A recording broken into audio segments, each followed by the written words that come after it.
माता की, भारत माता की, भारत माता की। ఈ సభకు విచ్చేసిన రైతులు సోదర సోదరి మనులకు నమస్కారములు।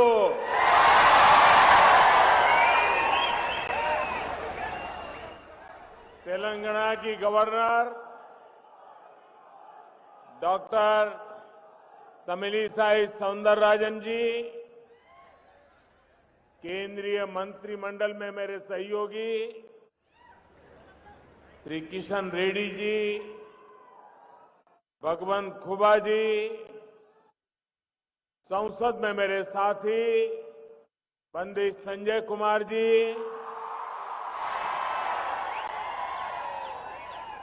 श्री वेंकटेश देथा जी, अन्य महानुभाव,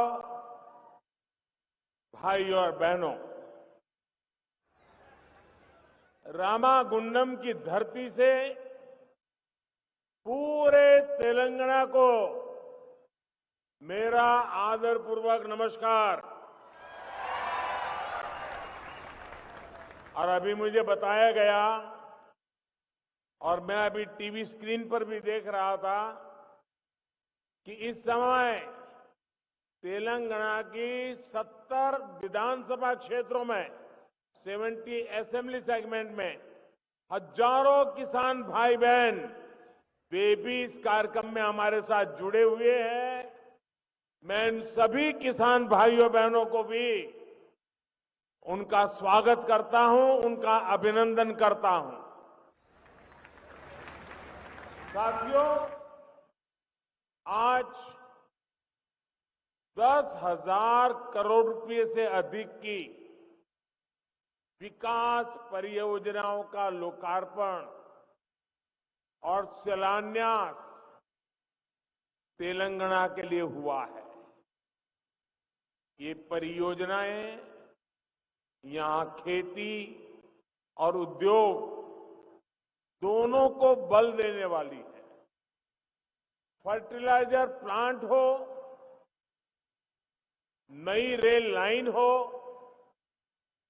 हाईवे हो, इनसे उद्योगों को भी विस्तार मिलेगा। इन परियोजनाओं से तेलंगाना में रोजगार के नए अवसर बनेंगे, सामान्य जन की ईज ऑफ लिविंग बढ़ेगी। इन सभी परियोजनाओं के लिए देशवासियों को, तेलंगाना वासियों को मैं बहुत बहुत बधाई देता हूं। साथियों, पिछले 2-2.5 साल से पूरा विश्व कोरोना महामारी से लड़ रहा है। दूसरी तरफ जो संघर्ष चल रहे हैं,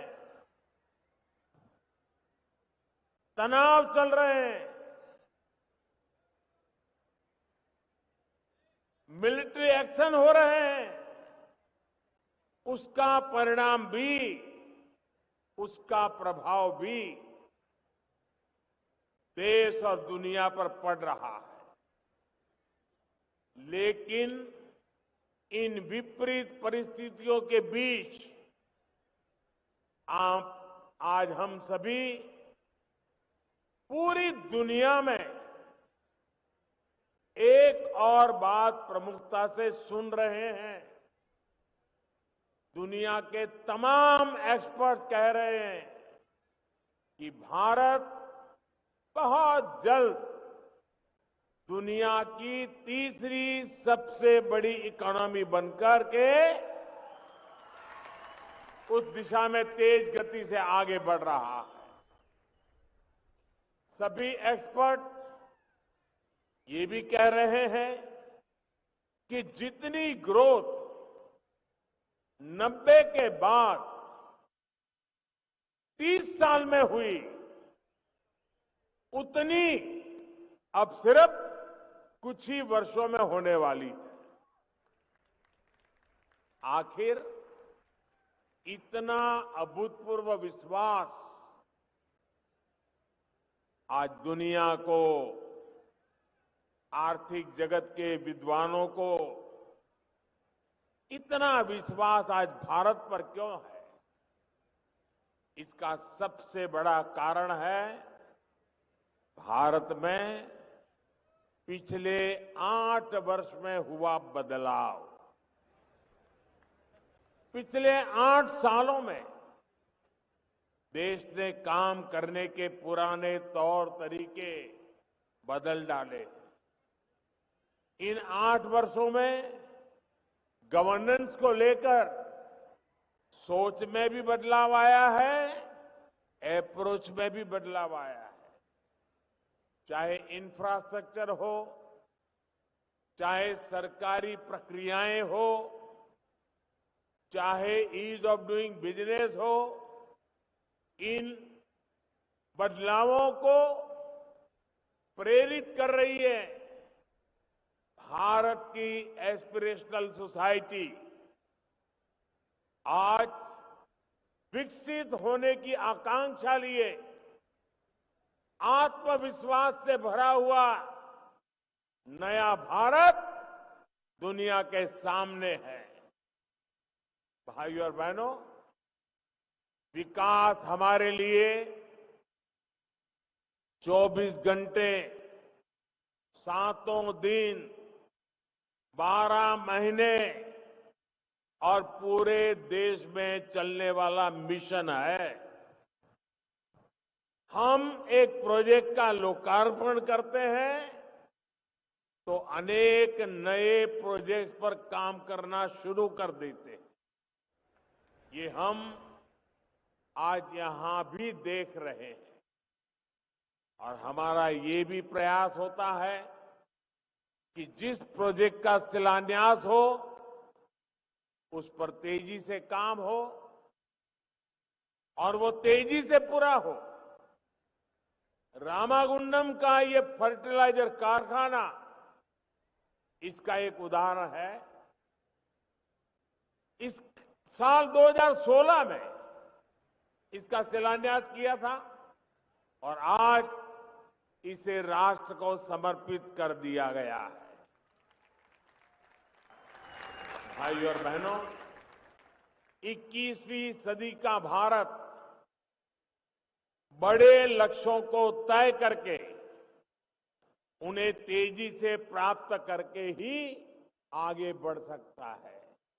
और आज जब लक्ष्य बड़े होते हैं तो नई पद्धति अपनानी होती है, नई व्यवस्थाएं बनानी होती है। आज केंद्र सरकार पूरी ईमानदारी से इसी प्रयास में जुटी है। देश का फर्टिलाइजर सेक्टर भी इसका गवाह बन रहा है। बीते दशकों में हमने देखा है कि देश फर्टिलाइजर के लिए ज्यादातर विदेशों पर इंपोर्ट करके उसी पर हम अपना गुजारा करते थे। यूरिया की डिमांड पूरी करने के लिए जो कारखाने लगे भी थे वो भी टेक्नोलॉजी पुरानी होने के कारण बंद हो चुके थे, जिसमें रामागुंडम का खाद कारखाना भी था। इसके अलावा एक और बड़ी दिक्कत थी, इतना महंगा यूरिया विदेश से आता था लेकिन वो किसान तक पहुंचने के बजाय अवैध कारखानों में चोरी करके पहुंचाया जाता था। इससे किसानों को यूरिया पाने के लिए रात रात भर कतारों में खड़ा रहना पड़ता था और कई बार लाठियां भी झेलनी पड़ती थी। 2014 से पहले हर साल, हर सीजन में यह समस्या किसानों के सामने आती थी। साथियों, 2014 के बाद केंद्र सरकार ने पहला काम ये किया कि यूरिया की 100% नीम कोटिंग कर दी। इससे यूरिया की काला बाजारी रुक गई। केमिकल की फैक्ट्री में जो यूरिया पहुंच जाता था वो बंद हो गया। खेत में कितना यूरिया डालना है ये पता करने के लिए भी किसान के पास बहुत सुविधा नहीं थी, रास्ते नहीं थे। इसलिए हमने किसानों को सॉइल हेल्थ कार्ड इस देने का पूरे देश में अभियान किया। सॉइल हेल्थ कार्ड मिलने से किसान को ये जानकारी मिली कि भाई अगर हमें उपज बढ़ानी है तो बेवजह यूरिया के उपयोग की जरूरत नहीं है। उसको मिट्टी के स्वभाव का पता चलने लगा। साथियों, एक बहुत बड़ा काम हमने यूरिया में आत्मनिर्भरता को लेकर शुरू किया। इसके लिए देश के जो 5 बड़े खाद कारखाने बरसों से बंद पड़े थे उनको फिर से शुरू करना जरूरी था। अब आज देखिए, यूपी के गोरखपुर में खाद उत्पादन शुरू हो चुका है। रामागुंडम खाद कारखाने का भी लोकार्पण हो गया है। जब ये 5 कारखाने चालू हो जाएंगे तो देश को 60 लाख टन यूरिया मिलने लगेगा। यानी हजारों करोड़ रुपए विदेश जाने से बचेंगे और किसानों को यूरिया और आसानी से मिलेगा।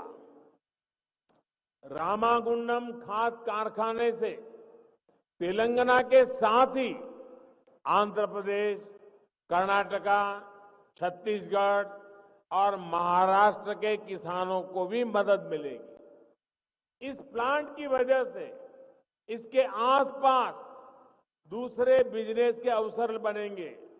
लॉजिस्टिक और ट्रांसपोर्ट से जुड़े काम खुलेंगे। यानी 6,000 करोड़ रुपए जो केंद्र सरकार ने यहां निवेश किया है, इससे कई हजार करोड़ का लाभ तेलंगाना के नौजवानों को होने वाला है। भाइयों और बहनों, देश के फर्टिलाइजर सेक्टर को आधुनिक बनाने के लिए हम नई टेक्नोलॉजी पर भी उतना ही बल दे रहे हैं। भारत ने यूरिया की नैनो टेक्नोलॉजी विकसित की है। एक बोरी यूरिया से जो लाभ होता है वो नैनो यूरिया की एक बोतल से ही मिलने वाला है। साथियों, खाद में आत्मनिर्भरता कितनी आवश्यक है ये हम आज की वैश्विक परिस्थितियों को देखते हुए और ज्यादा अनुभव कर रहे हैं। कोरोना आया, लड़ाई छिड़ी तो दुनिया में फर्टिलाइजर की कीमत बढ़ गई। लेकिन हमने इन बड़ी कीमतों का बोझ अपने किसान भाइयों बहनों पर नहीं पड़ने दिया। यूरिया का हर बैग जो केंद्र सरकार विदेश से लाती है वो लगभग एक बोरी फर्टिलाइजर बाहर से लाते हैं तो 2,000 रुपये में खरीदते हैं। भारत सरकार 2,000 रुपये देकर के लाती है, लेकिन किसानों से 2,000 रुपया नहीं लेते हैं। सारा खर्च भारत सरकार उठाती है। सिर्फ 270 रुपये में ये फर्टिलाइजर की थैली किसान को मिलती है। इसी प्रकार डीएपी का एक बैग भी सरकार को करीब करीब 4,000 रुपये में पड़ता है, लेकिन किसानों से 4,000 रुपये नहीं लेते हैं। इस एक बैग पर भी सरकार एक एक बैग पर 2,500 रुपया से भी ज्यादा सब्सिडी सरकार देती है। साथियों, बीते 8 वर्षों में किसान को सस्ती खाद देने के लिए ही केंद्र सरकार, ये आंकड़ा भी याद रखना भाइयों, बताना लोगों को, 8 वर्ष में किसान को खाद का बोझ न बढ़े, उसको सस्ती खाद मिले, इसलिए 9.5 लाख करोड़ रुपए यानी करीब करीब 10 लाख करोड़ रुपए भारत सरकार खर्च कर चुकी है। इस वर्ष ही केंद्र सरकार 2.5 लाख करोड़ रुपए से ज्यादा किसानों को सस्ती खाद देने के लिए खर्च करेगी, 2.5 लाख करोड़ रुपया। इसके अलावा हमारी सरकार पीएम किसान सम्मान निधि के तहत भी लगभग 2.25 लाख करोड़ रुपए सीधे किसानों के बैंक खातों में ट्रांसफर कर चुकी है। किसानों के हितों को सर्वोपरि रखने वाली जब सरकार दिल्ली में है तो किसानों की भलाई के लिए अनेक विध ऐसे प्रकल्पों को आगे बढ़ाते हैं, काम करते हैं। साथियों, दशकों से हमारे देश के किसान खाद से जुड़ी एक और समस्या से भी जूझ रहे हैं। दशकों से खाद का ऐसा बाजार बन गया था जिसमें भांति भांति के फर्टिलाइजर, भांति भांति फर्टिलाइजर के ब्रांड ये बाजार में बिकते थे। इस वजह से किसान के साथ धोखाधड़ी भी बहुत होती थी। अब केंद्र सरकार में इससे भी किसानों को राहत देने की शुरुआत की है। अब देश में यूरिया का सिर्फ और सिर्फ एक ही ब्रांड होगा, भारत यूरिया, भारत ब्रांड। इसकी कीमत भी तय है और क्वालिटी भी तय है। ये सारे प्रयास इस बात का प्रमाण है कि देश के किसानों, विशेष रूप से छोटे किसानों के लिए कैसे हम सिस्टम को रिफॉर्म कर रहे हैं। साथियों, हमारे देश में एक और चुनौती कनेक्टिविटी के इंफ्रास्ट्रक्चर की रही है। आज देश इस कमी को भी दूर कर रहा है। देश के सभी राज्यों में हाईवे, आधुनिक रेलवे, एयरपोर्ट, वाटरवेज और इंटरनेट हाईवे पर तेजी से काम हो रहा है। अब इसे पीएम गति शक्ति नेशनल मास्टर प्लान से नई ऊर्जा मिल रही है। आप याद करिए, पहले क्या होता था? उद्योगों के लिए स्पेशल जोन डिक्लेयर होते थे, लेकिन वहां तक सड़क, बिजली, पानी, जो प्राथमिक सुविधाएं चाहिए, वो भी पहुंचाने में कई कई साल लग जाते थे। अब इस कार्यशैली को हमने बदल रहे हैं। अब इंफ्रा प्रोजेक्ट पर सभी स्टेक होल्डर और प्रोजेक्ट से जुड़ी सभी एजेंसियां एक साथ मिलकर एक तय रणनीति पर काम करते हैं। इससे प्रोजेक्ट से लटकने भटकने की संभावना खत्म हो गई है। साथियों, भद्राद्री कोत्तागुडेम ये जिला और खम्मम जिले को जोड़ने वाली नई रेल लाइन आज आपकी सेवा के लिए समर्पित है। इस रेल लाइन से यहां के स्थानीय लोगों को तो लाभ होगा ही, पूरे तेलंगाना को भी लाभ होगा।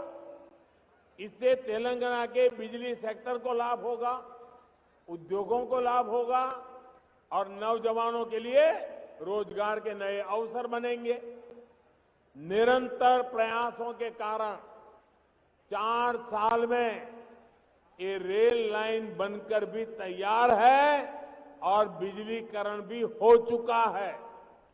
इससे कोयला कम खर्च में बिजली कारखाने तक पहुंच पाएगा और प्रदूषण भी कम होगा। साथियों, आज जिन 3 हाईवे के चौड़ीकरण का काम शुरू हुआ है, उससे कोयला बेल्ट, औद्योगिक बेल्ट और गन्ना किसानों को सीधा लाभ होगा। यहां तो हल्दी की पैदावार बढ़ाने में भी हमारे किसान भाई बहन जुटे हुए हैं।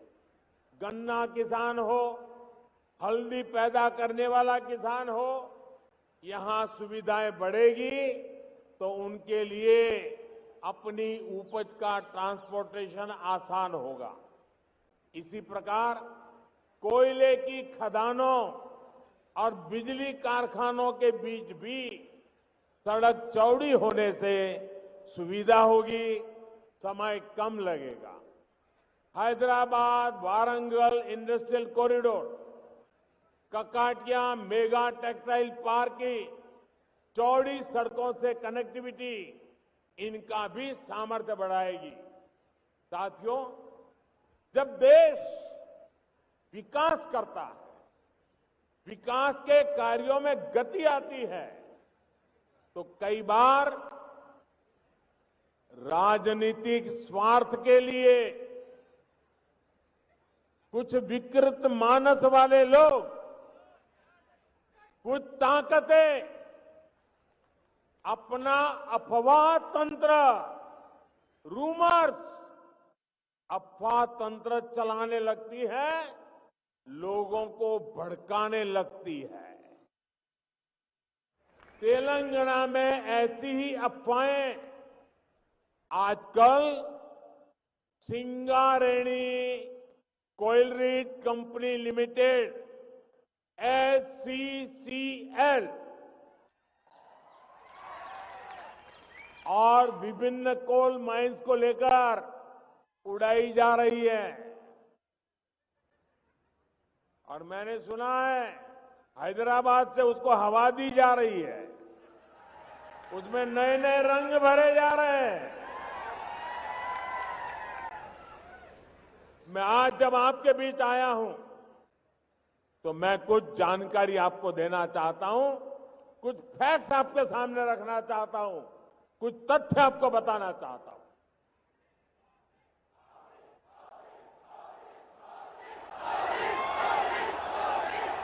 ये अफवाह फैलाने वालों को ये भी पता नहीं है कि ये झूठ उनका पकड़ा जाएगा।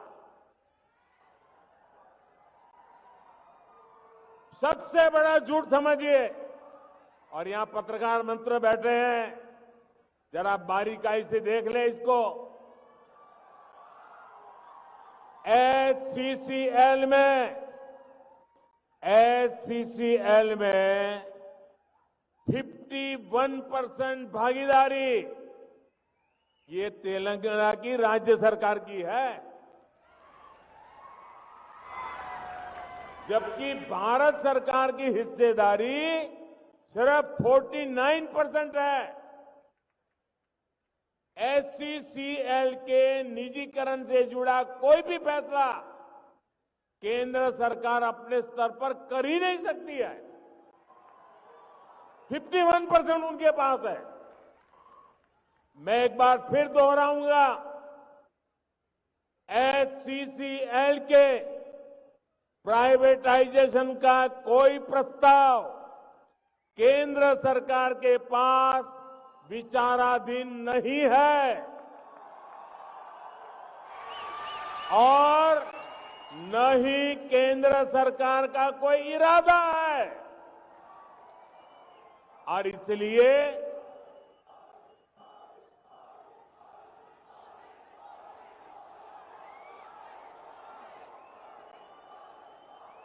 और इसलिए मैं अपने भाई बहनों से आग्रह करता हूं कि किसी अफवाह पर जरा भी ध्यान न दे, ये झूठ के व्यापारियों को हैदराबाद में रहने दें।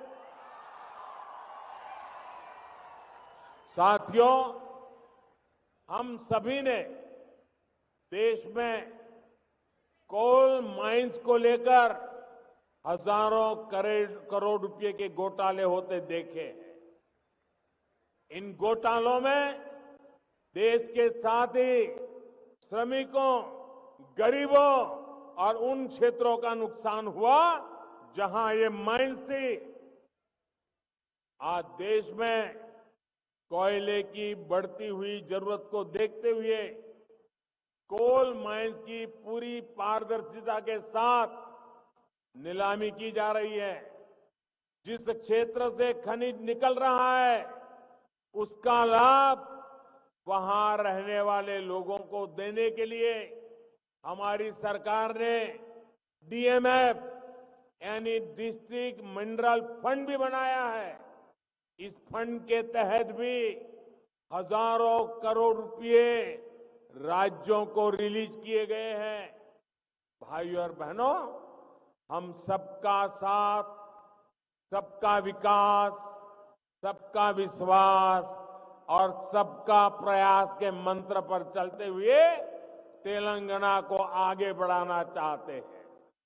तेलंगाना के तेज विकास के लिए आप सभी का आशीर्वाद हमें मिलता रहेगा। इसी विश्वास के साथ फिर एक बार आपको ये ढेर सारे विकास कार्यों की बहुत बहुत बधाई। मेरे किसान भाइयों को विशेष बधाई।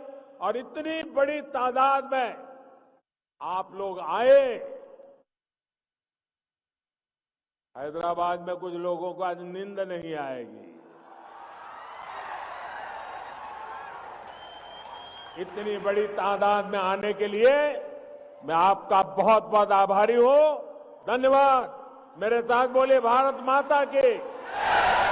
दोनों मुट्ठी बंद करके पूरी ताकत से बोलिए भारत माता की, भारत माता की, भारत माता की। धन्यवाद जी।